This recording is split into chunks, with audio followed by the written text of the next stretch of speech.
Wow!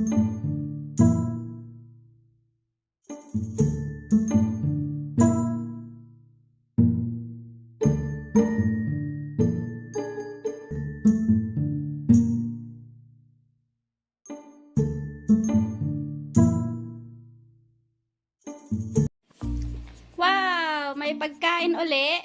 Wow! Ang sweet naman ng unit owner. Sweet naman ni ma'am. Thank you, ma'am. Honor dito yan sa Shore 2 Residences. Pinalalamove siya sa akin tong mga sweets. Ang sweet ni ma'am. Last time din, bigyan niya ako ng sweets. Puro sweets. Ang cute. Why? Look so fatty? You're already fat. Pan delicioso, masarap, garantisado. O, di ba?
Hi guys! Welcome back again to my channel. So for today's vlog, yan, may ibebenta akong 2-bedroom unit dito sa Shore Residences Tower D, 19th floor. Ito po yung pinaka-end unit sa taas, pinaka-tuktok na unit.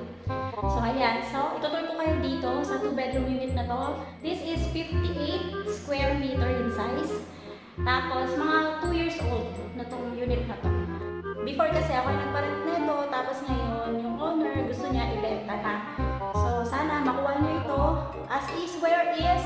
So may mga minor issues dito na pwede niyo namang ayusin at palitan. Ayan, so i-explain ko sa inyo. Dito, 2-bedroom unit. Halika na, mag-tour na tayo. Ayan, so ito yung main door natin. Pagpasok ninyo, ito yung intercom, tapos nandito po yung breaker natin. So ito, ididikit lang natin siya. Numbering lang naman yan. Tapos yan, may label naman kung saan siya. Ito yung pinaka-main breaker natin. Tapos, ayan. Basta yung emergency, dapat nakababa. Tapos yung normal, nakataas. Kasi nga, yung pang-emergency, pag nawala ng ilaw, yan yung generator natin. Ayan. And then, so sa pintuan, may makikita kang sliding door dito.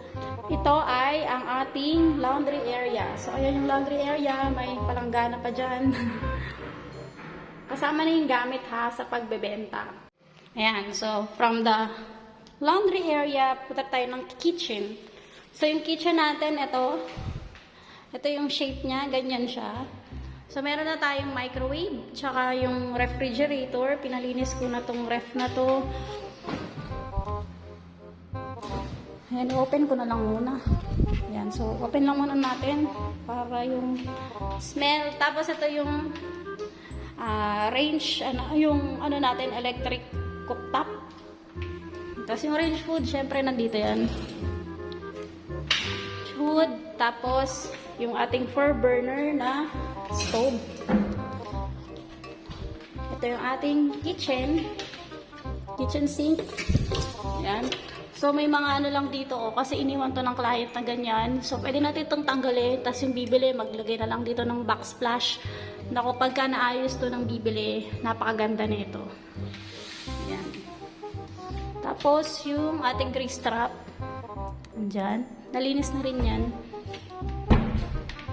Yung cabinet. Yung mga cabinet, okay naman. May mga lang, dust lang. Ayan, may mga kalakalawang lang. So, kailangan linisin. Meron naman anti-rust na mabibili. Kasi ang tagal na itong bakante, ayaw nang iparent ng owner kasi nga gusto niya ibebenta na daw. So hindi ko na napaview sa ibang mga possible renter. Ayan. So ito, may dalawang dining table. Naiwan na to ng client itong black, I think, kasi ito yung sa amin dati. Tapos, ayan, spacious yung dito lugar. Tapos yung bibili, I suggest ipa-paint na lang nila para mukhang gumanda. Mas gumanda, ipa-repaint. Diba? Mas gumanda. Tapos itong aircon na to, may issue to, may sira tong aircon. So yung bibili, kailangan yung palitan ng bagong aircon. Dito lang sa sala. Ayan. Tapos, ito yung first room. Yung first room, ayan. So may mga issue din sa wall, may mga chips na ayan o, natanggal yung mga pintura. So madali na lang yan sa bibili, pwede pang pinturahan. Mas maganda nga eh. Ano. Tapos ito pa, may nakita akong mga crack. Ayan.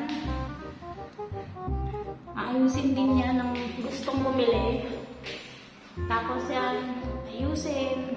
Kasi ito, working to. May remote to eh. Tapos ito, hindi ko alam kung nasa yung takip.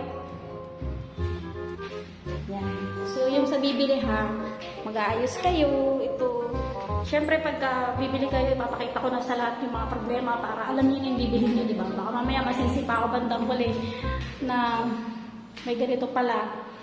Hindi ko nasabi. At saka yung mga bibili, syempre, i-check naman nila bago sila magbayad, di ba? Tapos, ito yung CR na common toilet. Ayan. Yung heater working yan, ha? Maganda yung heater working. Ayan. Tapos, ito yung pinaka-master's bedroom. Ang master's bedroom natin, ganito. Yan, may sariling CR si master's bedroom. May heater na din doon. Gumagana din yan. Tapos, may cabinet na rin tayo dito. Tapos, ang issue dito, may nakita kasi kaming leak sa ceiling. Yan. Aayusin lang yan doon sa taas.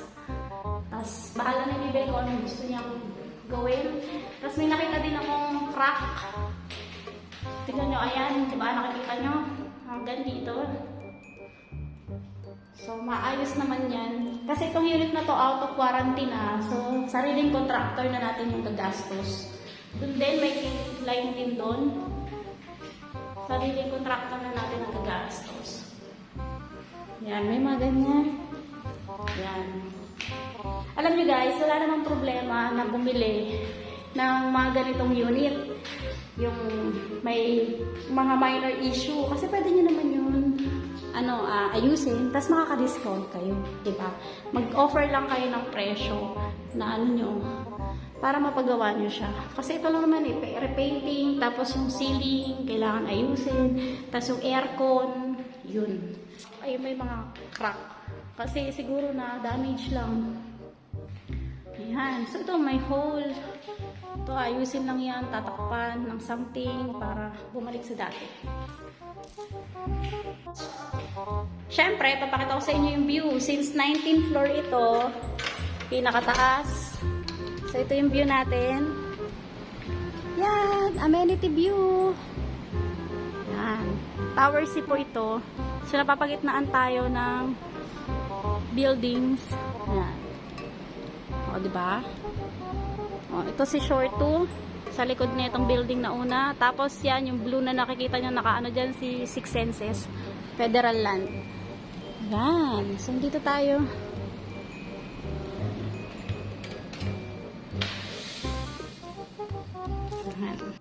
Ayan guys. So, nakita nyo na lahat. Ito, dito sa Shore 2 Residences, Tower C, and unit na 2 bedroom. Tapos, pinakatuktok siyang unit, 19th floor. 58.40 square meter yung size niya. 2 bedroom, 2 CR. Tapos, mga 2 years old na tong unit na to. So, yung nakita nyo naman yung mga problema na kailangan ayusin ng bagong bibili. Yan. So, yan. Kung may mga tanong pa kayo, mag-comment lang below. Tapos, updated to ha. Updated ng payment sa association dues. Pero wala pang title. Nasa SMDC pa ang title or nasa bangko pa ang title. So, kukunin na lang kapag ka interesado ng bumili. Ayan guys, so sa mga gustong bumili ng unit dito, lalong-lalo to 2 bedroom, naku, napakalaki na ito. Dati-rate, ang parent ko dito, 110,000. Tapos, etong nag-pandemic, naging 50,000. May isa akong 2 bedroom pinarent dito, ganito rin yung itsura, 50,000 din na nare-rent. So, hindi na rin masama. At least, di ba, may passive income. Ayan guys, thank you guys for watching.